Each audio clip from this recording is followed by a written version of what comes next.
Bonjour, aujourd'hui on se penche sur un livre qui a vraiment secoué le monde intellectuel en 97. Ah oui, Impostures intellectuelles de Sokal et Brimont.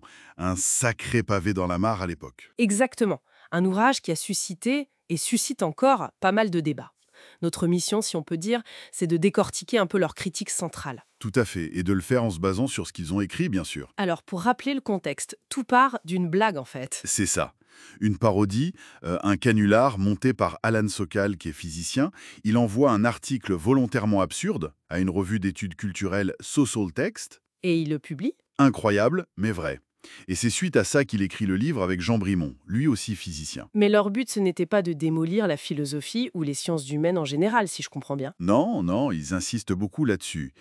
Ils disent cibler des abus spécifiques, c'est-à-dire l'utilisation de concepts scientifiques pointus, mathématiques ou physiques. D'une manière qu'ils jugent floue, inappropriée, voire obscure. Exactement. Par certains intellectuels très en vue à l'époque. Des figures comme Lacan, Kristeva, Baudrillard. D'accord, alors déballons ça, comme on dit. Prenons un exemple, Jacques Lacan, justement. Oui, c'est un cas assez emblématique dans le livre. Sokal et Brimont citent des passages où Lacan utilise des termes de topologie mathématique. La topologie, c'est-à-dire l'étude des formes, des espaces. En gros, oui. Les propriétés des formes qui résistent aux déformations. Et Lacan, il va parler du tore, par exemple. Le tore, comme une bouée, c'est ça? Voilà. Il utilise cette figure pour discuter de la structure du sujet névrosé en psychanalyse. Hmm. Et qu'est-ce que Sokal et Britran reprochent à ça, concrètement? Ben, il pose la question, est-ce que c'est une analogie profonde, éclairante, qui apporte vraiment quelque chose à la psychanalyse? Ou est-ce que c'est juste une métaphore un peu décorative, une façon de donner un air scientifique? C'est un peu ça. Il souligne surtout le manque d'explication.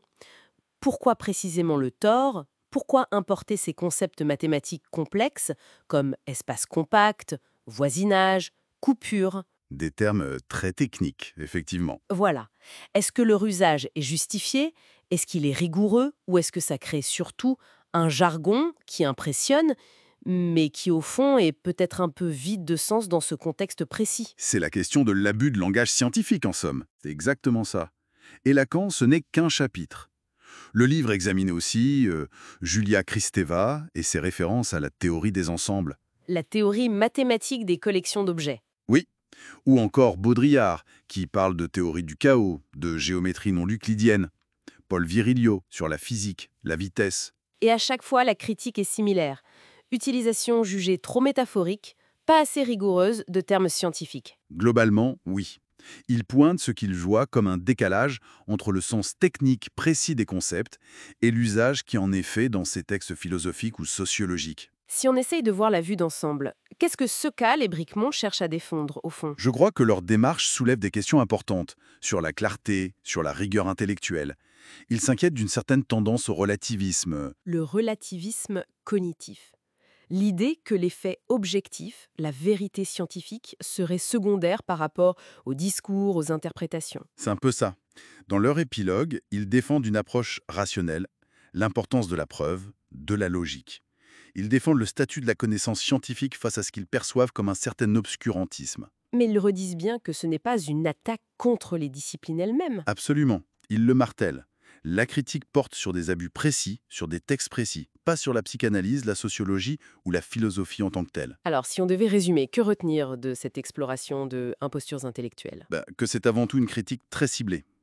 Une critique d'une tendance, perçue chez certains penseurs, à utiliser un langage scientifique un peu hors contexte, Pour impressionner, peut-être, plus que pour clarifier? pour masquer un manque de substance, selon les auteurs. C'est ce qu'il suggère, oui.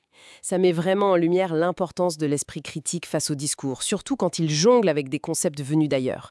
Il faut se demander pourquoi cet emprunt est justifié. Est-ce que ça apporte une vraie lumière?